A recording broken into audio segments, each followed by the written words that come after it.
సకాలంలో యూరియా బస్తాలు అందకపోవడంపై తీవ్ర ఆగ్రహం వ్యక్తం చేస్తూ చేర్యాల మండల రైతులు మంగళవారం సిద్దిపేట జనగామ జాతీయ ప్రధాన రహదారిపై రాస్తారోకో చేపట్టారు. మండల వ్యవసాయ అధికారి భోగేశ్వరరావుపై అవినీతి ఆరోపణలు చేస్తూ ఆయనను సస్పెండ్ చేయాలని డిమాండ్ చేశారు. ప్రభుత్వం సకాలంలో యూరియా బస్తాలు అందించడం లేదని రైతులు ఆరోపించారు. వచ్చిన యూరియా బస్తాలను ఏవో భోగేశ్వరరావు పక్కదోవ పట్టిస్తున్నారని రైతులు ఆగ్రహం వ్యక్తం చేశారు. గంటల తరబడి క్యూ లైన్లలో నిలబడి తీసుకున్న టోకెన్లకు యూరియా బస్తాలు ఇవ్వడం లేదని రైతులు వాపోయారు. సహాయం కోసం ఏవో భోగేశ్వరరావుకు ఫోన్ చేస్తే దురుసుగా మాట్లాడుతున్నారని రైతులు ఆవేదన వ్యక్తం చేశారు. జాతీయ రహదారిపై గంటపాటు రాస్తారోకో కారణంగా వాహన రాకపోకలు స్తంభించాయి. ప్రభుత్వం వ్యవసాయ అధికారికి వ్యతిరేకంగా నినాదాలతో ధర్నా ప్రాంతం దద్దరిల్లింది. Cheriyal CI L Srinu, SI Naveen రైతులను శాంతింపచేసేందుకు ప్రయత్నించారు. జిల్లా వ్యవసాయ అధికారి రాధిక సంఘటనా స్థలానికి చేరుకుని రైతులతో మాట్లాడారు.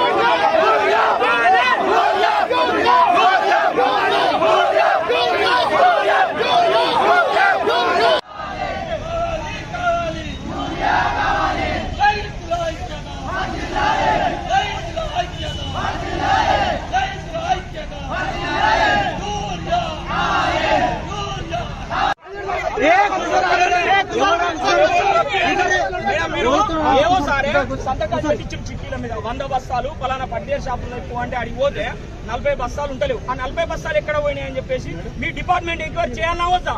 చిట్టీలు రాసినోనికి బస్తాలు ఇయ్యారు, ఆ బస్తాలు ఎక్కడ పోయినాయి? ఎందుకు ఎంక్వైరీ ఇయ్యారు? ఈ 15 రోజుల నుంచి రైతులు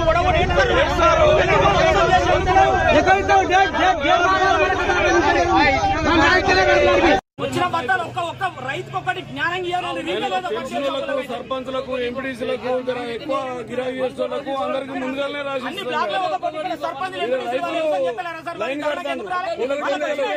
కావాల్సినంత యూరి ఉన్నది కాబట్టి ప్రజాప్రతినిధులు ఎవరు ధర్నాకు రాలే, రైతులు చేసేదానికి రారు. అదే వాళ్ళ పార్టీ ఏదైనా పిలిపిస్తే మాత్రం సంఖ్యలు ఎక్కేసుకుంటే పోయి కూర్చుంటారు. సిద్దిపేట జిల్లా చేర్యాల ప్రాంతంలో రైతులు యూరియా కోసం అనేక రోజులుగా ఆవేదన చెందుతున్న పరిస్థితి ఉన్నది. ఇక్కడ అగ్రికల్చర్ అధికారులు, ఏఓ గారు, ఏడీఓ గారు మొత్తం రైతులను పట్టించుకోవడం లేదు.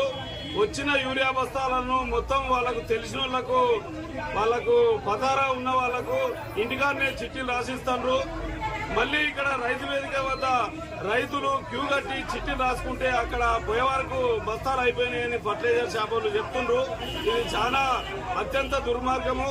రైతులకు అందరికీ అవసరమైనంత యూరియా అందించాలి. అదే రకంగా ఈ ఏవో దొడ్డిదారిన బస్తాలు పంపిణీ చేస్తాడు కాబట్టి, బ్లాక్ మెయిల్ చేస్తాడు కాబట్టి ఆ ఏవోను సస్పెండ్ చేయాలని చెప్పి, అదే రకంగా ఫర్టిలైజర్ షాపులు సక్రమంగా ఇవ్వని ఫర్టిలైజర్ షాపులను కూడా సీజ్ చేయాలని చెప్పి మేము రైతు సంఘంగా డిమాండ్ చేస్తున్నాం. అన్నాడు ఏమైంది, ప్రాబ్లం ఏంది?